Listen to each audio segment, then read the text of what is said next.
Hi, it's Lorena from Tefal, and let me introduce you to the latest addition to our range, the Easy Banquet electric fry pan.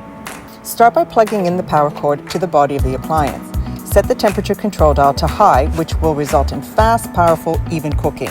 When the fry pan is hot, drizzle in some olive oil and brown the onions and garlic. This healthy non-stick surface ensures perfect browning, and it is so easy to clean.